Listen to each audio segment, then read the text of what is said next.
Boa noite a todos. Boa noite para o pessoal da rede, que deve estar acompanhando aí pelo YouTube. Para quem não é da rede também, está chegando agora. Boa noite para todos os participantes que estão aqui para apresentar esse trabalho. Para quem não conhece o trabalho da rede, a gente é um grupo que se consolidou a partir do encontro do Simpósio do Planos de Bairro, e é um grupo com diversos pesquisadores interessados em planos de bairro, para a gente desenvolver esse instrumento tão importante de planejamento urbano. E a rede começou a organizar, desde o começo do ano, esses encontros que relatam diversas experiências pelo Brasil.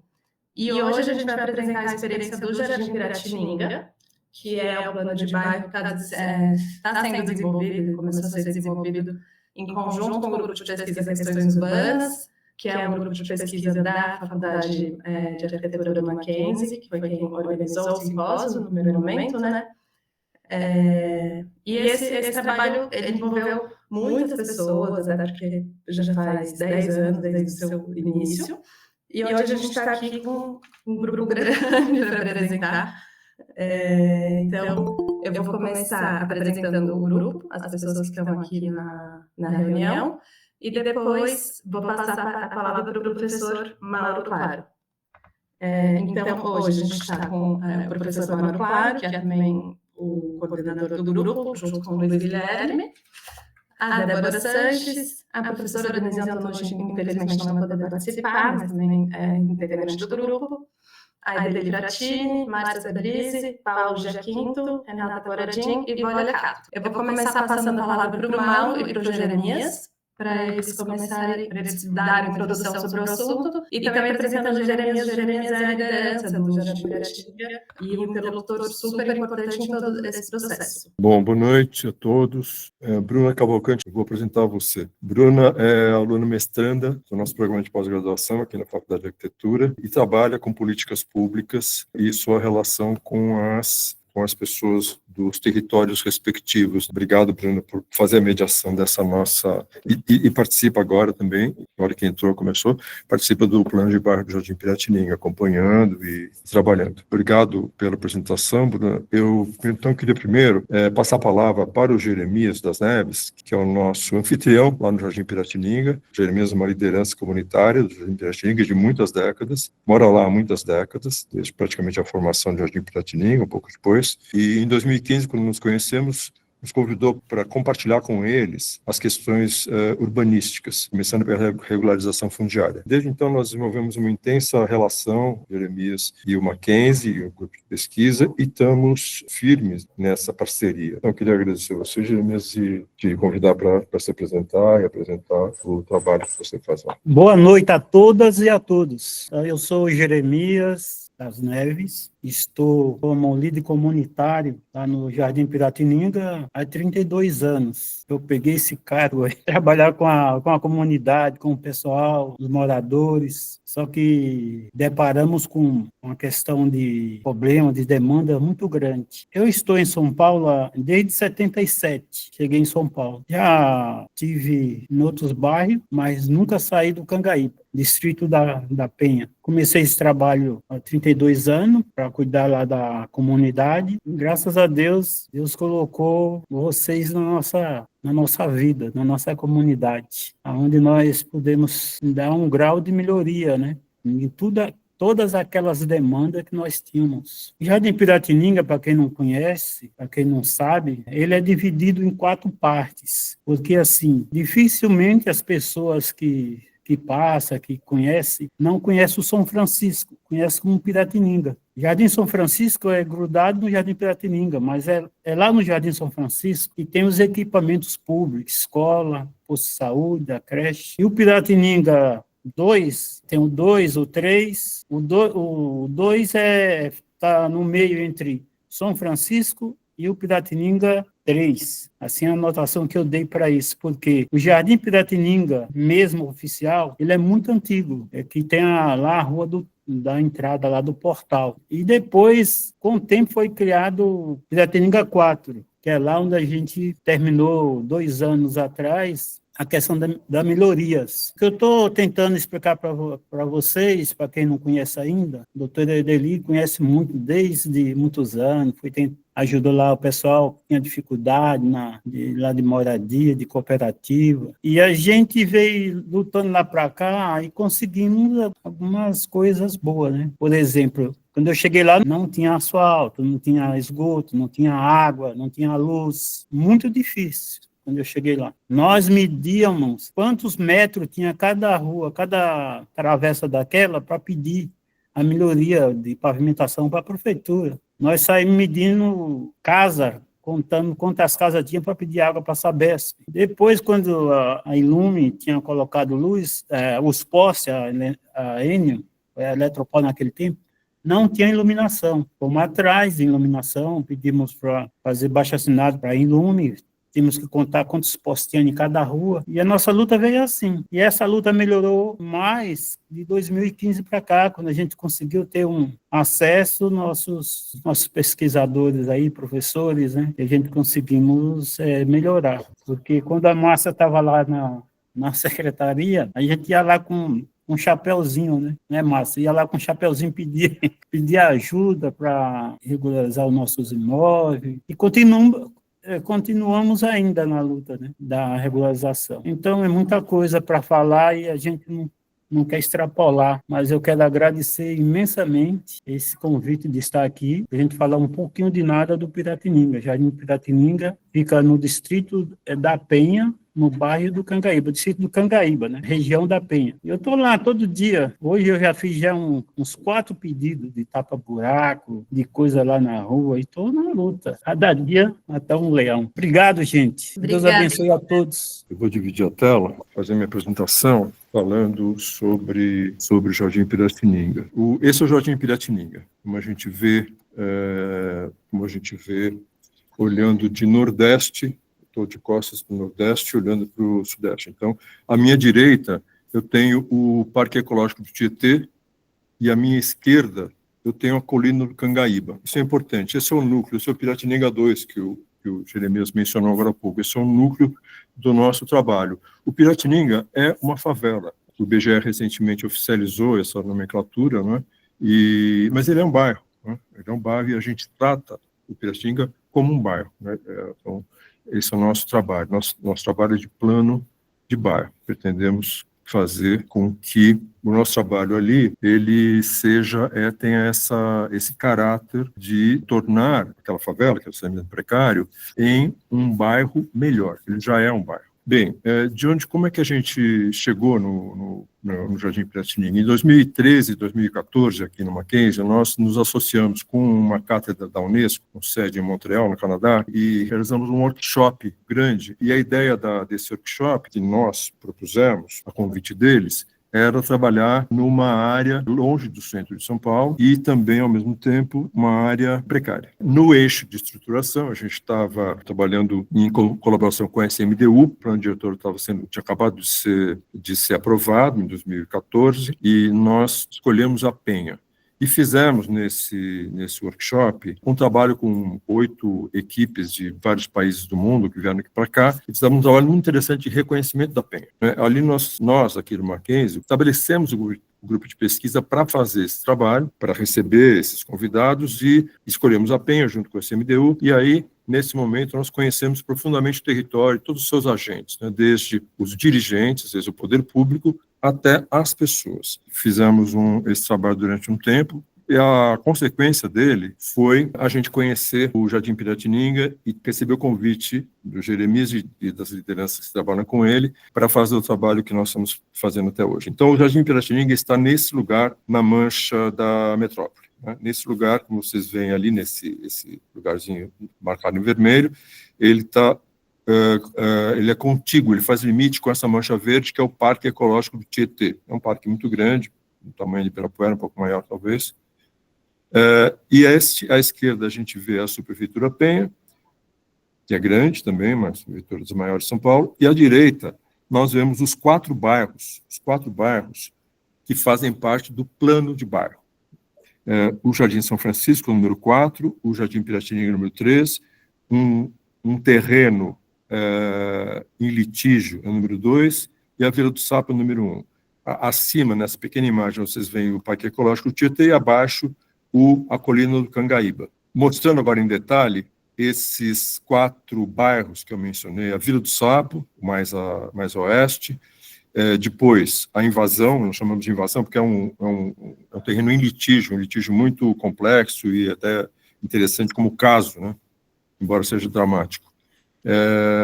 E em terceiro, depois, indo para leste, o Jardim Piratininga, aqui embaixo à esquerda, e embaixo à direita, o Jardim São Francisco. São 4 momentos muito diferentes. Muito diferentes. O Jardim Piratininga, ele tem a configuração de ser uma favela, por tudo isso que o Jeremias acabou de explicar, pela precariedade da instalação, pela história fundiária muito convulsionada. Nós estudamos isso aqui, a Ideli vai falar, e Márcia vão falar sobre isso. Então, o Jardim Piratininga ele se configura como um loteamento, como um assentamento, com muitas irregularidades e muitas precariedades.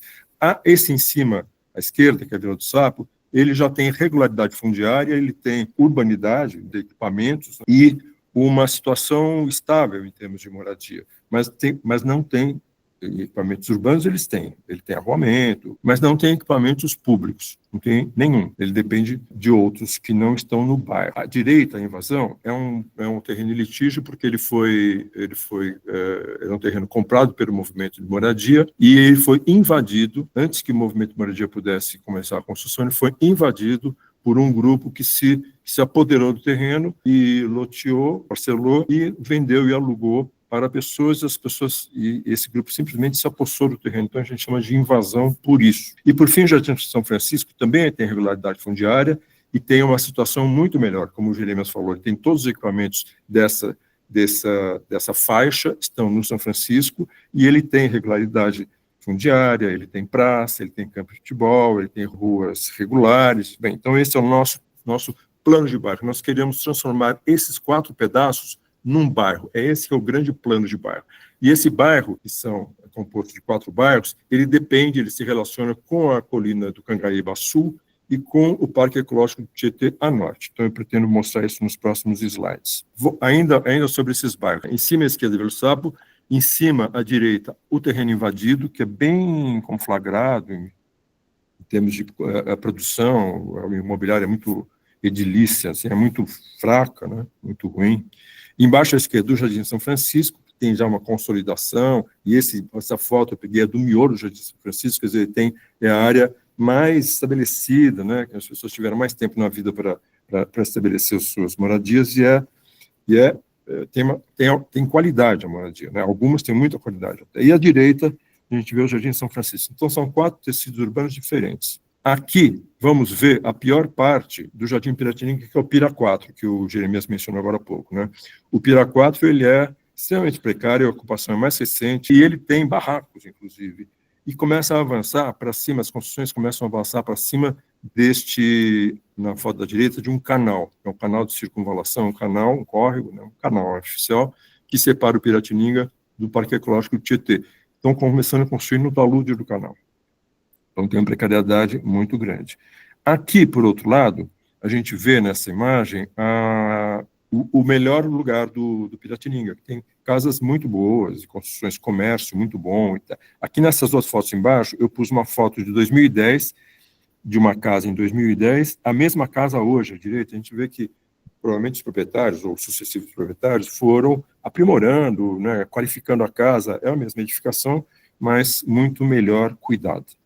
Então, esse é o núcleo estabelecido do Piratininga. Então, aqui, para voltar, então, para a compreensão geral, os nossos 4 bairros estão na imagem de cima, marcados ali, como eu mostrei naquela imagem menor no começo, e eles embaixo continuam marcados, mas nós adicionamos a área do Parque Ecológico do Tietê em verde e a área da colina do Cangaíba em amarelo, que são lugares com os quais estes 4 bairros, ou seja, o nosso plano de bairro, tem que se relacionar. Ele tem que se relacionar com o Parque Ecológico, ele tem que se relacionar com a colina do Cangaíba. Qual a dificuldade? É o fato de ele estar encapsulado, de ele estar cercado por barreiras que eu vou mencionar. Então, aqui a gente vê o Parque Ecológico e a nossa área em vermelho, e aqui embaixo a mesma. Então, bairro é uma escala microlocal, como diz o Kazuo Nakano, não é um limite administrativo, e é assim que a gente trabalha e entende. A gente tem, primeiro, uma foto de 1972, o GEGRAN em cima, né?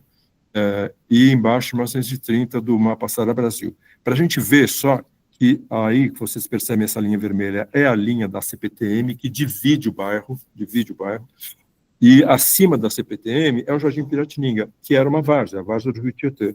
Então, embaixo a gente vê claramente essa várzea, em cima já um pouquinho menos, e já alguma edificação. Então, nós temos aqui os dados, o Jardim Piratininga é uma ZEIS, com alta densidade, com IPVS baixo e com poucos equipamentos coletivos. A prefeitura, nos planos de 2016, em cima, estabeleceu diretrizes para o Jardim Piratininga e para outras áreas da Penha, e agora, em 2022, a SP Urbanismo está em processo de estabelecimento do Pio Arco Leste, que inclui o Jardim Piratininga, que está nas duas imagens de baixo. É uma grande estrutura urbana que vai exatamente contemplar questões que são muito importantes. Então, eu estava dizendo que aqueles 4 bairros, cada um tem as suas diferenças, mas eles têm uma identidade fortíssima. É o fato de todos estarem acima da linha da CPTM e todos estarem abaixo do Parque Ecológico Tietê. Portanto, os 4 são delimitados, os 4 são cercados, já há pouquíssimos acessos. Depois eu vou falar dos acessos de novo,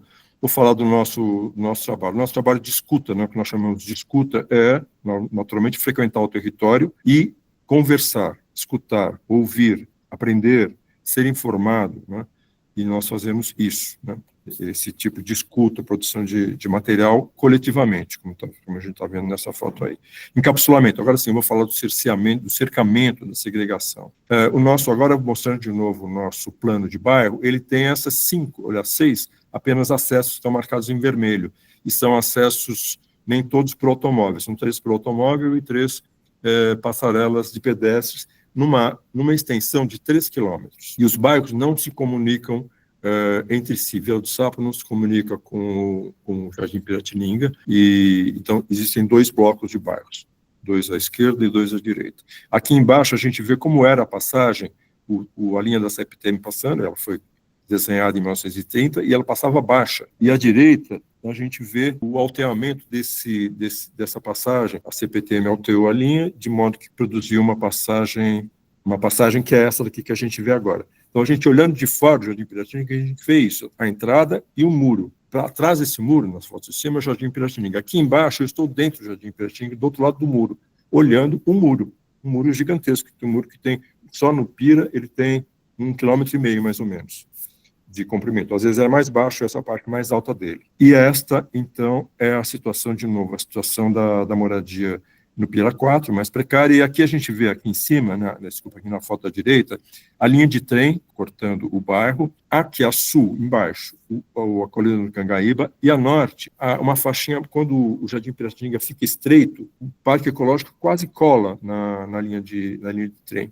E uma casa, aqui eu coloquei a foto aqui, porque esta casa, eu devia ter marcado em vermelho, mas esta casa aqui, ela está construída em cima de um córrego, que nasce aqui no Cangaíba, passa por baixo da linha de trem e desaguaria no Tietê um dia, mas agora nós vimos construir isso há menos de 10 anos, a pessoa construiu em cima do córrego. Então, essa é a situação precaríssima. Então, vemos aqui a situação em cima esquerda, do canal de circunvalação aqui em cima, na foto de cima esquerda, a linha de trem, aqui nas fotos da direita, como o canal divide o bairro do Parque Ecológico e como as pessoas têm que passar, porque não existe transposição, como esse garoto está passando por cima das pedras. Aí. Gestão. Então, nesse tempo todo de trabalho, o Paulo Jaquinte vai falar sobre essa tabela que eu estou mostrando aqui, nós consolidamos as demandas do Jardim Piratininga e atuamos, porque zeladoria é uma das nossas prioridades. Nós entendemos que plano de bairro se faz com planos, de fato, a médio prazo e a longo prazo, mas também com zeladoria, conservação e mitigação de danos no curto prazo, no hoje, aliás, no presente, né? E então a zeladoria é parte da nossa compreensão do que é um plano de bairro, e nós fazemos isso lá, né? Fazemos reuniões, né? Propomos estruturas, né? Isso a gente faz desde 18, 19, um pouco antes, até 16, e a gente vai construindo um colegiado de bairros, né? Nós chegamos a construir um colegiado de bairros, um embrião de colegiado de bairros que não se sustentou, mas que existe ainda latente e que pode ser, né, um instrumento muito importante. Aí, formação, né? Atividades de formação, como oficinas, produzimos maquete, conversamos com as pessoas sobre isso. Regularização fundiária é uma das obras que a gente produziu. Nós estamos produzindo regularização fundiária de uma quadra piloto com a SEAB, num convênio que nós fizemos, num acordo que nós fizemos, e, terminando essa quadra piloto, será replicado pelo restante do Jardim Piratininga. Essas são as nossas atividades, porque a gente faz atividade de regularização, chama a SEAB para dar curso no Mackenzie, enfim, a gente vai integrando o ensino, a pesquisa e a extensão. Essas são as fotos, as imagens da regularização fundiária, essa quadra que a gente vai estar regularizando. Comunicação visual, por exemplo, a outra frente de trabalho, né? Nós trabalhamos, por exemplo, na hora do orçamento participativo, fizemos uma comunicação visual para a votação da demanda de enchente, que é crucial no Jardim Piratininga. Ensino e extensão. Durante 2 anos e meio, Urbanismo 4, Débora e Renata vão falar, nós levamos os alunos de Urbanismo 4 no Jardim Piratininga e produzimos muitos estudos e propostas muito interessantes com os alunos. Drenagem. A drenagem é essa questão, eu falei agora há pouco, a drenagem é, depois que esse pórtico, como o Jeremias falou, foi aberto, foi ampliado, a falta de drenagem na colina do Cangaíba, e que sempre fez com que a chuva se acumulasse na Assis Ribeiro, com a abertura maior, esse acúmulo de água extravasa no Jardim Piratininga, que está numa cota mais baixa. Então, isso é um problema de primeira ordem, a gente já vem há muito tempo já conversando com o CIURB e fazendo os esforços para transformar isso num projeto que seja executado pelo poder público. Orçamento participativo, eu já falei, nós incluímos a demanda de drenagem no orçamento de 23, está incluída. A rede da Sabesp, como o Jeremias comentou agora há pouco, nós ajudamos a implementar, fizemos uma assessoria para a Associação de Moradores e colaboramos com a Sabesp e produzimos estudos, né? Estudos do grupo de pesquisa, por exemplo, né? Um estudo preliminar para um centro de convivência, com maquete, discutimos com as pessoas, com as crianças, fizemos atividade com eles, dadês com eles. Os nossos TFGs, né, que propõem, que elaboram as questões que nós colocamos, nós, grupo de pesquisa, para os alunos, né, e os alunos trazem respostas extremamente interessantes. Esse acervo nós colocamos sempre à disposição da Associação de Moradores e do Poder Público. E, por fim, aquela ideia do Pio Herculeste, nós também temos interesse nela e já também vimos pensando nela, desde essa época, mais ou menos, a mesma época, em fazer toda essa região que está marcada em amarelo, que tem a mesma situação morfológica, de uma forma urbana, sitiada, né, separada pela linha da CPTM, que vai até o Jardim Pantanal, e vai depois e continua, ela está separada e está sempre numa área de várzea limitada acima pelo Parque Ecológico do Tietê ou pelo curso do Rio Tietê. Então, nós temos uma situação que é extremamente semelhante, pode e deve, no nosso ponto de vista, ser tratado em conjunto. A sua foto de cima é uma reunião em 2019, mais ou menos, que reunia líderes e pessoas que trabalham nessas frentes todas para construir uma frente de bairros, e é essa a minha apresentação. Obrigado, desculpe por passar o tempo. Super obrigada pela apresentação, muito boa.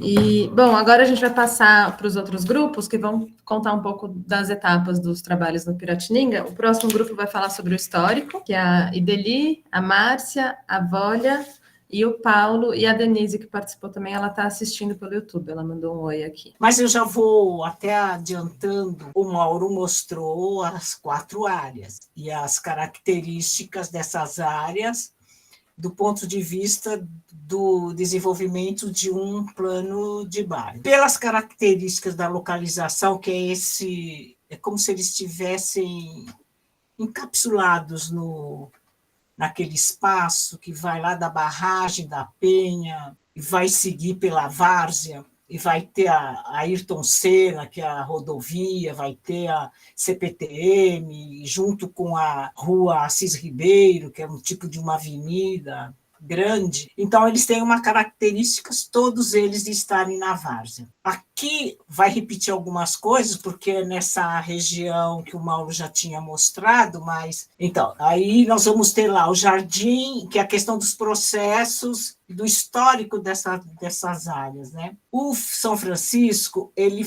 é o mais antigo dali, por isso que ele está consolidado desse jeito. Só que os moradores não têm título de propriedade, ele vem de um loteamento antigo, regularizado por baciada, na época que a prefeitura fez isso lá no início dos anos 80, e os proprietários morreram e o pessoal ficou sem ter a regularização. Hoje tem até um procedimento lá que teria que as lideranças dessa área retomarem com a SEAB, com a Secretaria de Habitação. Depois nós vamos seguindo, vai ter uma linha de transmissão que vai separar o Jardim Piratininga do São Francisco.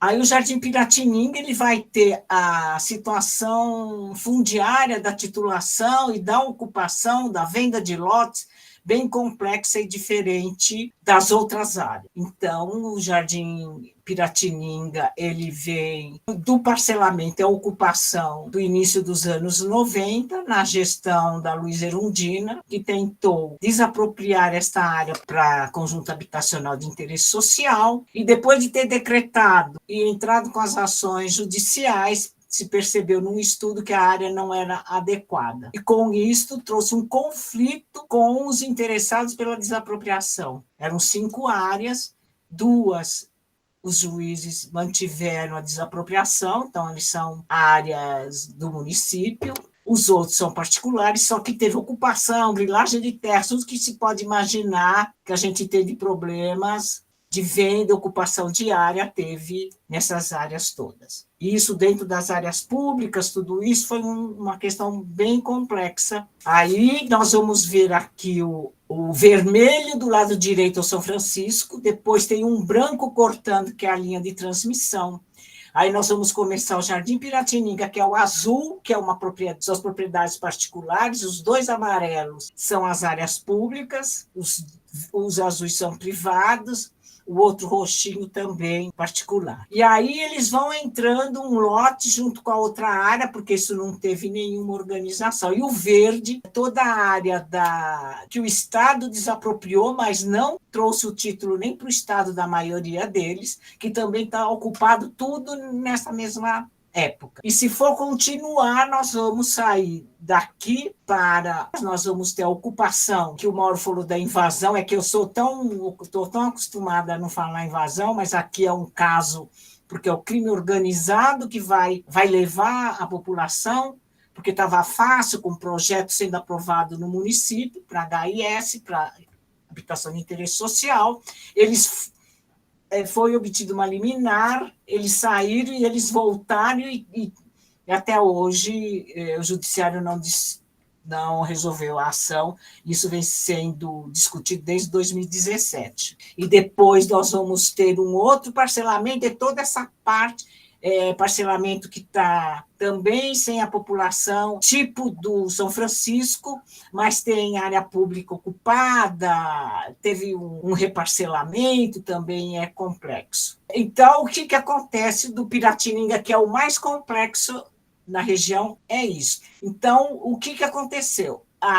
Isso que o Mauro falou, foi feito todo um levantamento preliminar quando o Mackenzie esteve na área, e o que se detectou é que existe uma situação semelhante, uma problemática complexa, e que seria o lugar propício para a discussão de um plano de bairro para essa região. E o que isso avançou? Avançou do Mackenzie fazer um convênio, né, um acordo de cooperação técnica com a prefeitura, que na gestão da Márcia, quando estava lá, e eu como funcionária também, abrimos no final de 2016, na mudança da gestão para o outro prefeito, e só foi assinado em 2022 porque teve muitos problemas de toda a ordem para assinatura. E aí foi convertido numa quadra piloto dentro do Jardim Piratininga, que era o lugar mais consolidado por conta das obras, todas foram sendo feitas, e também porque tem um estudo fundiário que já indicava, então, que é esse vermelhinho, que é uma quadra piloto, que serviria depois para replicar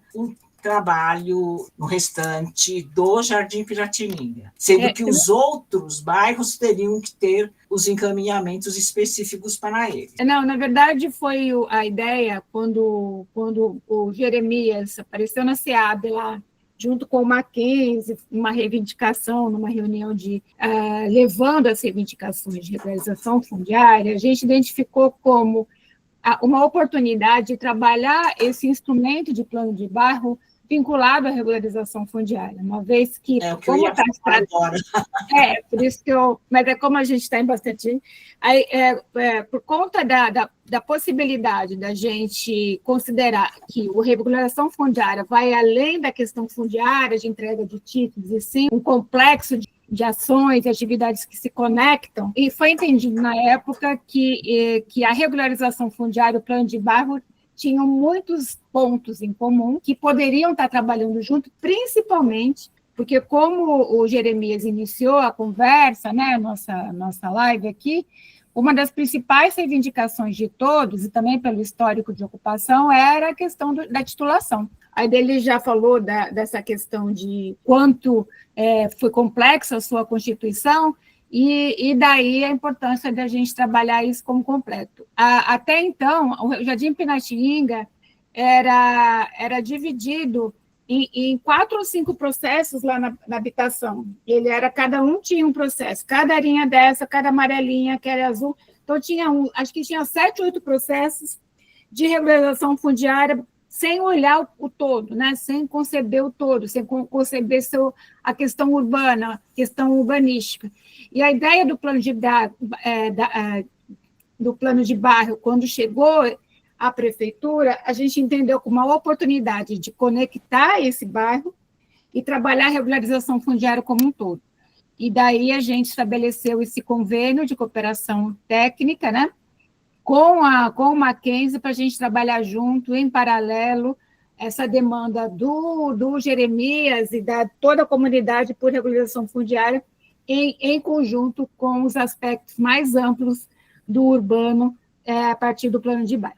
Era mais ou menos isso que eu queria reforçar, já que a gente entende que o plano de bairro de cada região, né, em cada local, ele vai carregar um pouco do desejo das famílias, né? E como o desejo, com a reivindicação das famílias, e como foi forte a reivindicação das lideranças por regularização fundiária, nada mais justo da que a gente conectar esses dois instrumentos. Então, vou reforçar isso da Márcia, que é a questão, lógico que tinha o instrumento da demarcação urbanística, que já tinha sido pensado em 2016 como instrumento para juntar todo mundo. Mas isso do plano de bairro com regularização fundiária, que era a reivindicação que eles traziam naquele momento, de ter uma discussão, de levar melhorias, é que plano de bairro e regularização, eles se casam perfeitamente. E o que se colocou, inclusive, no acordo da prefeitura, que as demandas discutidas e propostas discutidas e aprovadas nas suas instâncias, elas deveriam ser respeitadas na regularização.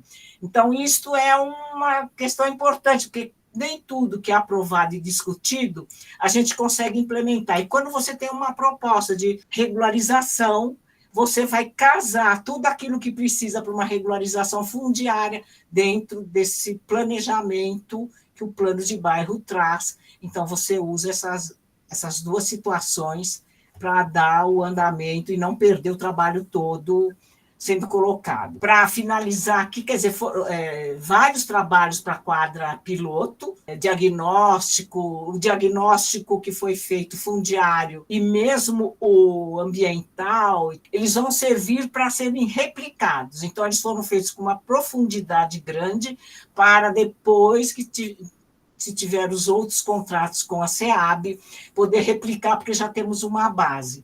Então, essa quadra hoje, conseguimos finalizar o trabalho, foi para o cartório de registro de imóveis no final do ano, eles contestaram que eles não aceitaram o tipo de estudo fundiário apresentado, apresentaram uma outra área, que, no fundo, foi verificado que não tem nada a ver com o que eles indicaram, nem eles sabiam o que eles estavam fazendo.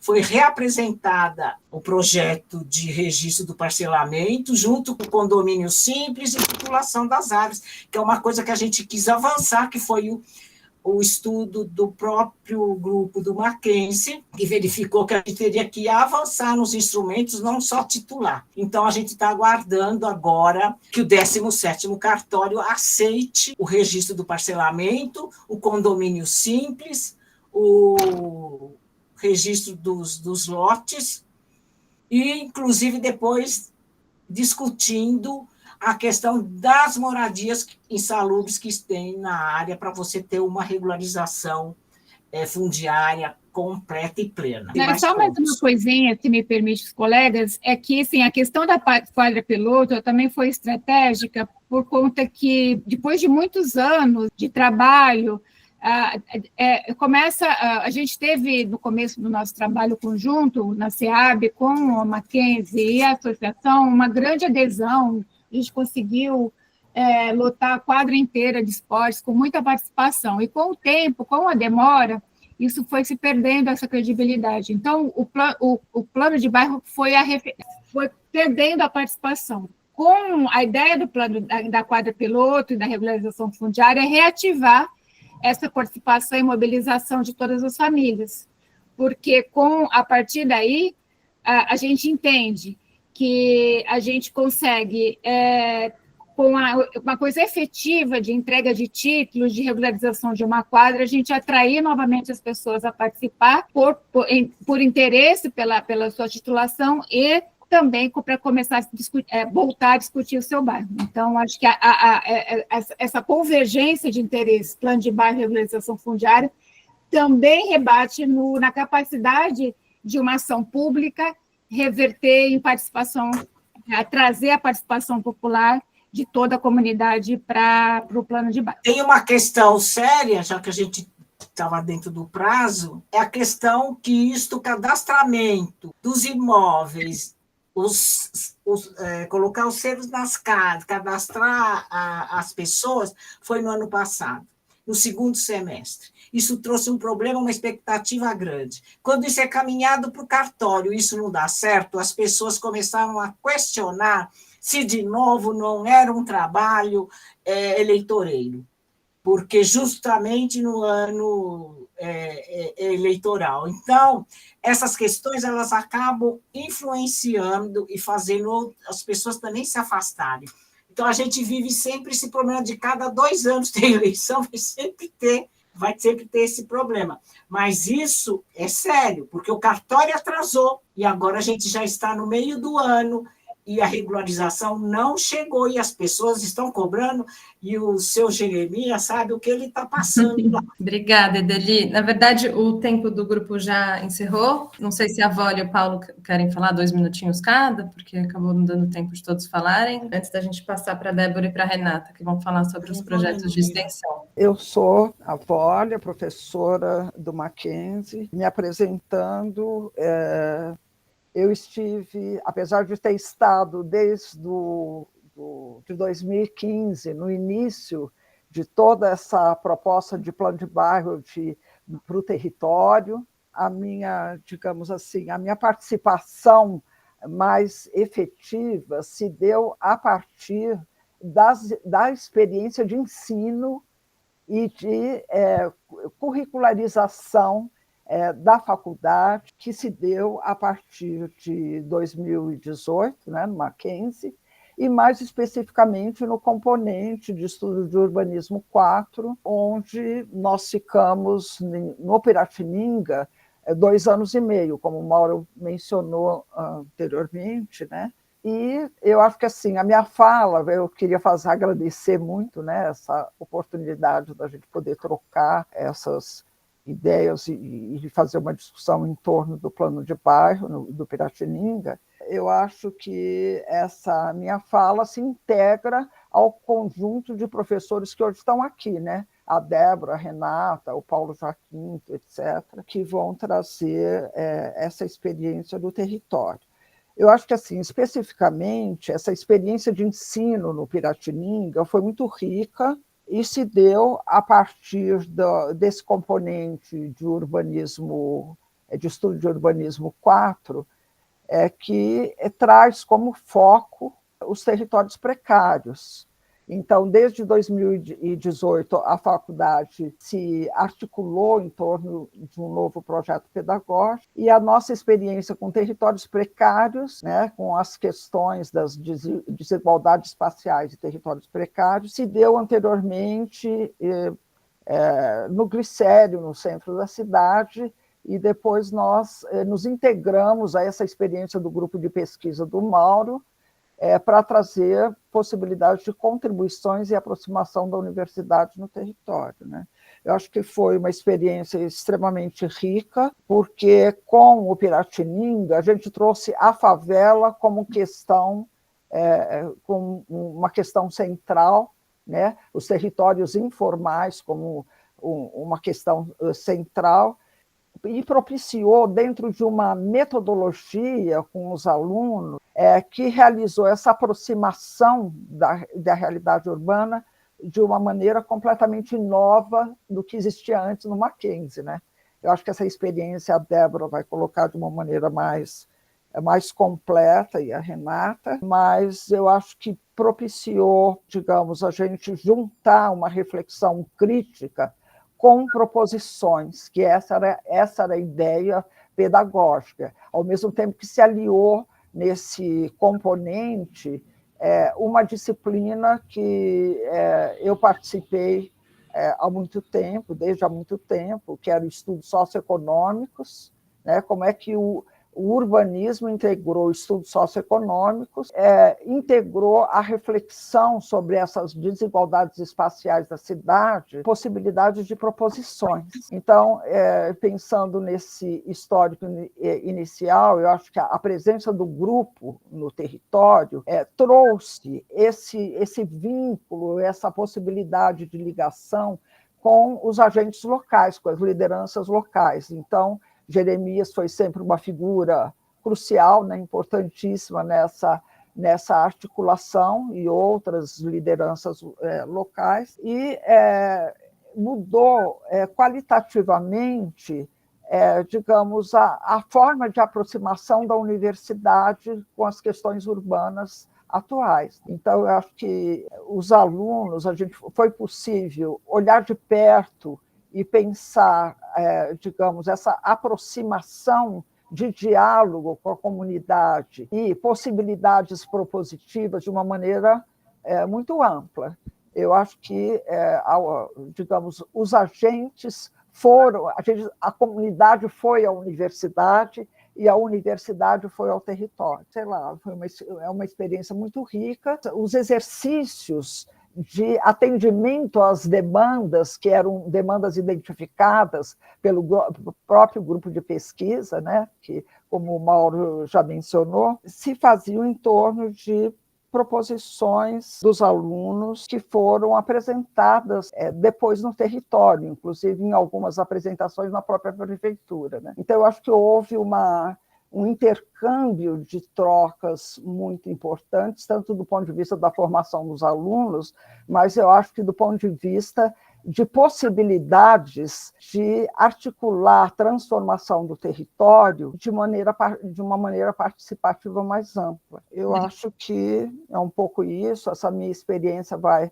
se agregar, eu acho que se consolidou, eu acho que essa experiência de ensino no Piratininga meio que consolidou e firmou uma presença da universidade no território. Isso que eu acho importante, porque todos os semestres nós íamos com turmas novas, mas existia um diálogo de aproximação tanto das lideranças dentro da faculdade, quanto da faculdade no próprio território. Inclusive, algumas apresentações dos últimos semestres foram na subprefeitura. Então, foi possível abrir a universidade de uma maneira mais, de certa forma, a partir de uma presença que se reincidia no território. porque todo semestre a gente ia com turmas novas. Eu acho que foi uma experiência rica. Depois a gente pode voltar a comentar com o depoimento aí dos outros componentes. Obrigada, olha, a gente tem que seguir, porque o tempo está curto. Tá bom. Paulo, você quer concluir 2 minutinhos só para a gente... Eu quero tentar falar em 2 minutos, né? Tá, obrigada. Mas vamos ver. Bom, eu vou comentar aqui alguns aspectos das peculiares do plano de bairro do Jardim Piratininga e adjacências, certo? O nosso plano de bairro não é especificamente um plano, mas é um processo de planejamento. Ele não tem prazo para terminar. Ele vai andando e aí ele contempla uma das coisas que eu vou falar mais para adiante.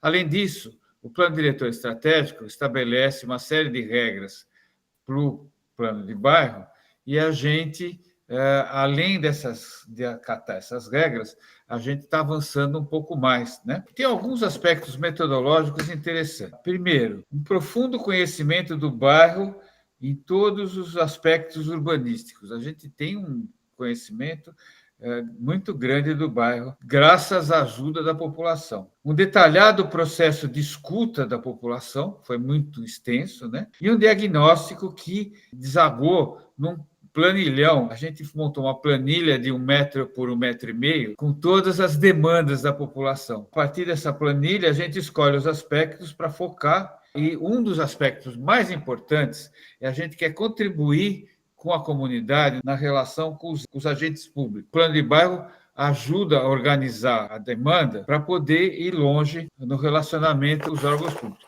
Eu vou citar alguns casos aqui que é interessante. A gente contribuiu muito na conquista da instalação da rede de água e esgoto na área mais precária da Piratininga, que é o Pira 4. Hoje tem água e esgoto, o esgoto vai num interceptor que vai até a estação de bombeamento. Nem no córrego não joga.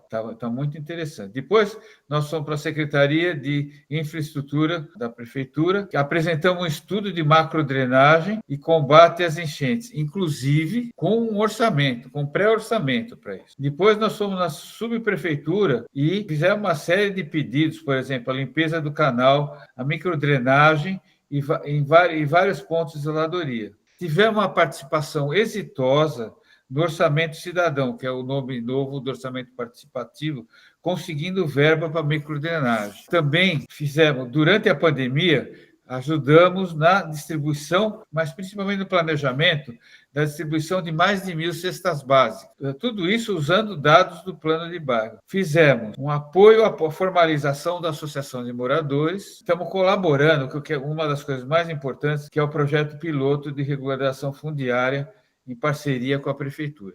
Então, para nós, entre vários aspectos, o plano de bairro é um documento, ou gera documento, que os moradores põem debaixo do braço e vão fazer reivindicações ao poder público. Então, é um suporte técnico, é uma visão gramsciana do intelectual, certo? Que diz que a gente prepara as coisas para os moradores levarem as demandas aos órgãos públicos. A gente foi várias vezes na prefeitura, várias vezes na CIURB e assim por diante. Eu vou ficar por aqui, porque senão não acaba nunca essa reunião. Obrigada, Paulo. Tá ótimo. Tchau. Obrigada. Tchau, gente. Bom, a gente vai seguir agora com a Débora e a Renata, que vão falar sobre o projeto de extensão. Eu queria pedir desculpa para o pessoal que a gente atrasou um pouquinho, mas é um tema muito legal, dá vontade de interromper vocês. Então, bom, vamos lá. Débora e Renata podem falar. Mas primeiro vou agradecer, né? Acho que a esse grupo, né, da rede de plano de bairros, acho que é muito importante, né, essa rede, compartilhar as experiências. E também, né, acho que agradecer ao grupo de pesquisa Questões Urbanas e a Associação de Moradores, né? Eu acho que é fundamental a gente conseguir falar agora sobre curricularização da extensão, ensino, né? A partir da abertura que vocês tiveram conosco, né? Porque a partir da reformulação, né, do PPC, da FAO-Mackenzie, a gente acabou, né, tendo essa integração entre várias componentes, né, onde a gente, principalmente no nosso, que é o 4º semestre, a gente acaba tendo o território como um integrador das diferentes componentes. E ao mesmo tempo, né, a gente tem a curricularização da extensão, que foi firmada, né, a partir da resolução do MEC, onde a gente precisa ter a indissociabilidade, né, do ensino, pesquisa e da extensão dentro das componentes curriculares na graduação, né? Então, de uma forma geral, a gente tem que ter 10% da extensão nas componentes curriculares.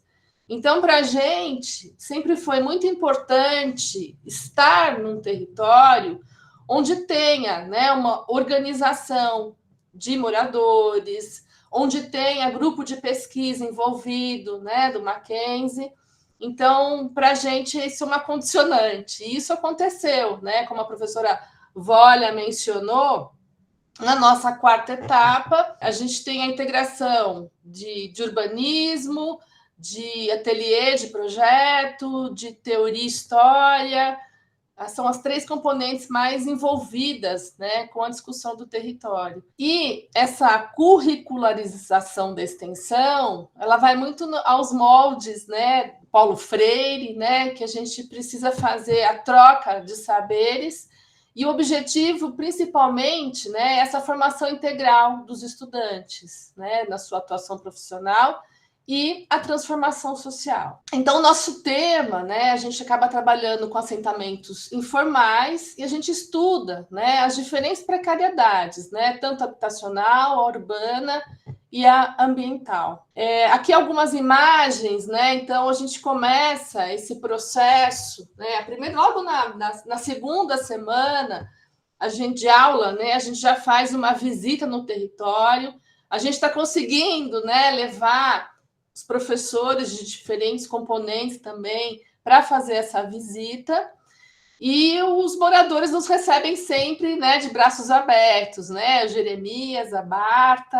Então, aqui a gente colocou algumas imagens, né, mostrando essa visita que a gente faz no território. Então, é muito importante, né, a gente ouvir dos moradores, né, quais são as suas necessidades, quais são, né, as questões importantes, positivas do território, né, a vida cotidiana do território. E é um pouco essa sensibilização, né, essa aproximação importante da vida cotidiana que a gente acaba desenvolvendo, né? Então, aqui a imagem da visita, andando pelo território, né? O Jeremias aí dando a sua aula para nossos alunos. Dentro do processo, acho que o processo como todo, acho que a Renata vai explicar melhor, né? Como que a gente organiza essa componente, né? Quais são os produtos e como que eles acontecem. Mas para a gente, né? E é muito importante a gente fazer uma devolutiva, né? Ao final do semestre, para a comunidade, né? Então, essa foto aqui embaixo é quando existia, né, a associação de moradores, a gente fazendo esse retorno, e foi também um retorno no final da pandemia, né? Então, muitos estavam de máscaras aqui, mas a ideia é essa, né? O que a gente desenvolve nesse processo, né, da componente, e a gente devolver para a comunidade quais foram o projeto desenvolvido com as diferentes ideias. A gente sabe que a gente queria fazer mais, né? Mas um semestre ele é muito curto, né? Então, por isso que a gente acha importante esse envolvimento do grupo de pesquisa, ainda mais esse grupo de pesquisa, né, que trabalha com a pesquisa mais a ação. Nesse caminho que a gente gostaria, né, a nossa intenção é formar alunos que tenham essa sensibilização, né, de saber fazer projeto com, né, e não para, e abrir a escuta. Um pouco esse é o resumo, né? Acho que a Rê agora fala um pouquinho do processo do semestre. Boa noite a todas, a todos. Queria agradecer a oportunidade de estar participando aqui dessa discussão tão rica. Como a Bruna falou, dá vontade da gente ir seguindo, né, Bruna? Porque tem tantos temas relevantes. Então, acho que complementando um pouquinho já de tudo que está sendo discutido aqui, acho que a Volha abordou bastante das questões que a gente discute em sala de aula, a Débora também explicando, né, a importância da curricularização da extensão. E aí, acho que olhando, então, para a contribuição também para os alunos e alunas que participam desse processo, a partir da oportunidade de ter contato com esses territórios reais, né, sentir as dificuldades da vida real nesses territórios, como Jeremias compartilhou com a gente um pouquinho, né, a importância de que dentro do processo de formação eles tenham essa vivência, pensando que parte deles podem atuar junto a territórios vulneráveis e ter essa vivência dentro da formação do curso. A gente entende que é fundamental e foi uma grande sorte a gente ter entre os territórios que a gente vem trabalhando poder atuar aí na região do Jardim Piratininga. Como processo dentro do semestre, a Débora comentou sobre essa visita, onde eles entram em contato com o território, tem esse momento da escuta, né, de tentar compreender um pouquinho do que é esse dia a dia das pessoas que estão ali, como chega, qual a oferta de transporte público, como volta, né, como vai ao trabalho, aonde compra, muitas questões relacionadas a viver nesses territórios que muitas vezes estão isolados da cidade, né? O Mauro explicou muito bem a situação do Jardim Piratininga ali entre barreiras, né? E como isso se conecta com o bairro, com toda a oferta de infraestrutura que tem no entorno. E aí a gente faz um momento de sensibilização com os alunos após a visita, né? Que se consolida no desenvolvimento de um produto que a gente chama de cartaz perceptivo, onde eles fazem uma colagem, colocam palavras, enfim. Discutimos esse primeiro contato com eles, depois vem um momento de uma leitura urbana, um aprofundamento tanto das questões técnicas e sempre somada a essa vivência, até o início do desenvolvimento do projeto urbano em si. E a Débora também já pontuou esse momento da gente voltar a ter contato com as pessoas que vivem no território. Então, em alguns semestres, a gente foi até o território com os alunos e fizemos uma conversa lá na associação. Em outros momentos também, o pessoal da Associação de Moradores veio até a faculdade e também tivemos momentos dentro da subprefeitura.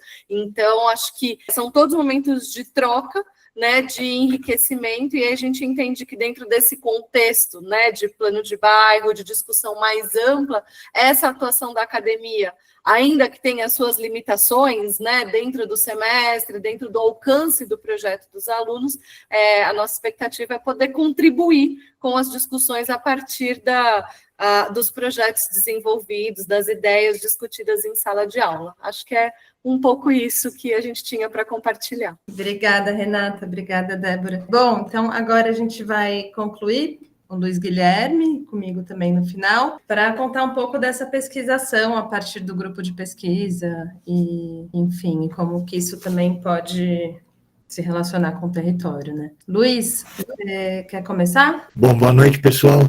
Minha fala vai ser breve e na verdade, eu vou repetir algumas coisas que já foram ditas, mas que eu acho que são importantes de serem sublinhadas, né? Primeiro, queria agradecer muito a oportunidade de estar aqui, falando em público, assim, sobre essa experiência incrível que é o plano de bairro de Jardim Piratininga, o trabalho no plano de bairro de Jardim Piratininga, que acumula 15 anos de ações, de experiências, de articulação entre moradores, universidade e poder público. Eu acho que só isso já é de uma importância enorme. Mas eu queria destacar a importância da articulação entre pesquisa, extensão e ensino nesse trabalho. E o ponto central que eu quero sublinhar é que os moradores eles são sujeitos efetivos e protagonistas do processo. Porque, em geral, na extensão se tem a ideia de que a extensão é alguma coisa que a universidade produz dentro dos seus muros e depois leva para fora. Na verdade, não é essa a atitude mais indicada.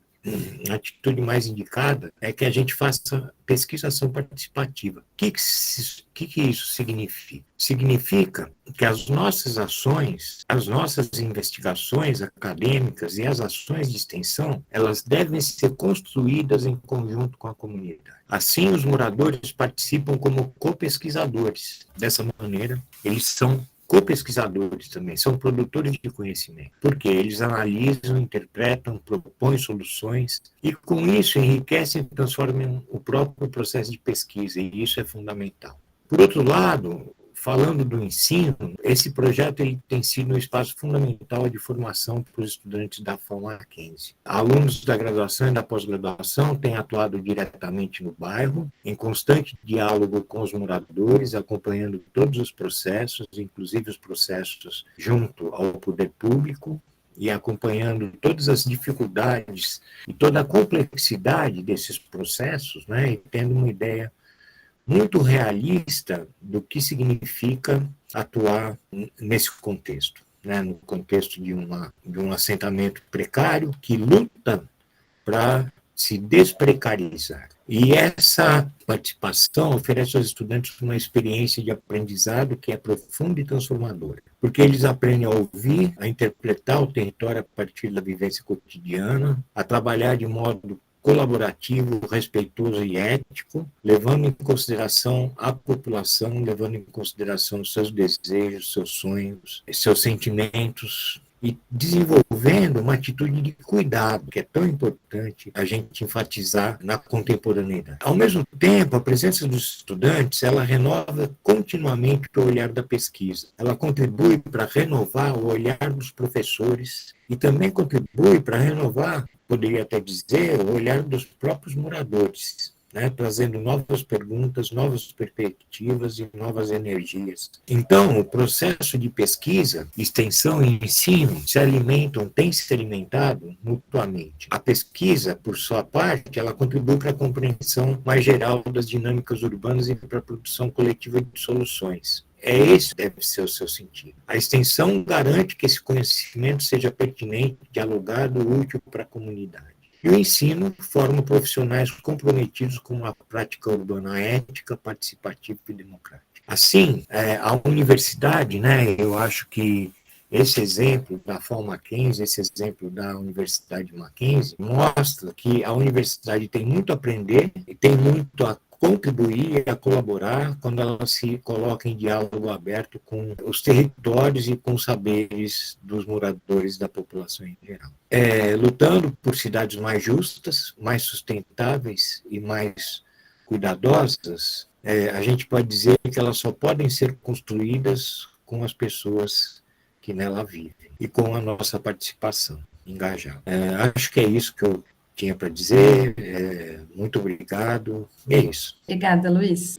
Bom, então, para concluir, eu vou dar minha contribuição, né, sobre esse tema de pesquisação, que acho que vem muito do momento que eu estou também de pesquisadora iniciante, que comecei o mestrado no ano passado, e entrei para o grupo de questões urbanas, que eu só tenho a agradecer, que está me fazendo crescer muito como pesquisadora e como pessoa também. Estou até emocionada. Bom, da parte de ação, eu sempre atuei, não deixei de atuar desde o momento da graduação. Bruna, eu posso falar por você, então, rapidinho? Gente, a Bruna foi aluna da Belas Artes, e lá ela participou de um grupo de extensão, onde ela desenvolveu, junto com a professora Denise Xavier, o Rodrigo Loeb, a professora Aline, de um projeto maravilhoso, junto com as crianças do Glicério, uma praça, né? Então, ela desenvolveu todo esse projeto, junto com as crianças do Glicério, que a gente conheceu quando a gente esteve lá, né, com nossa componente do quarto semestre. Então, ela já vem, né, ela carrega já, desde a sua graduação, essa extensão da veia. Então, é muito importante a participação da Bruna, né, nesse grupo. Acho que vem já desde a sua formação. Então, a Bruna é uma pessoa muito querida da pesquisação. Obrigada, Débora. Enfim, é isso. E também, a partir desse trabalho da Belas Artes, eu continuei muito na ação, né? Então, faz 10 anos que eu atuo muito em territórios precários, é muito desafiador a gente ver como essas pessoas vivem e tentar ajudar e tentar melhorar esse cenário. E eu acredito que a pesquisa consegue unir esses pontos todos e levar muito resultado, né? Então, enfim, estou muito feliz de estar aqui. Então, agora eu estou um pouco mais calma, vou falar um pouquinho sobre a minha atuação em território, é exatamente isso, a gente tem que escutar os moradores, né? São as pessoas que estão lá no cotidiano que vão saber se as casas têm ligação no esgoto, se é uma área que tem violência, se tem um problema de vizinhança, essas coisas, né? Então, acho que a gente, como pesquisador, a gente consegue se articular com quem está no território, com a produção de conhecimento, a gente tem muito acesso à informação, e a gente também acessa espaços de tomada de decisão, a gente tem muito contato com o poder público, com quem está lá realmente dando a canetada mesmo, ou até, enfim, contatos com o terceiro setor para arrecadar fundos ou para fazer trabalhos voltados para isso. E no âmbito do urbanismo, o plano de bairro é um grande instrumento, né, que pode juntar tudo isso. Então, enfim, acho super importante a gente continuar olhando para isso e para essa escala de planejamento, né. Enfim, acho que a gente pode encerrar, não sei, Mauro quer concluir alguma coisa? Ou... Sim, obrigado, Bruno. Eu queria agradecer o Jeremias por ter estado aqui com a gente, agradecer a Bruno por ter conduzido de maneira tão eficiente como sempre. O seu trabalho, né, Bruno, é recente, mas é intenso aqui no grupo de pesquisa. E o nosso grupo de pesquisa ele é muito diverso, né? Isso é muito interessante. A gente tem pessoas, técnicos experientíssimos, como Ideli, Márcia, que são pessoas de fora do Mackenzie, mas que se integram como pesquisadores, né?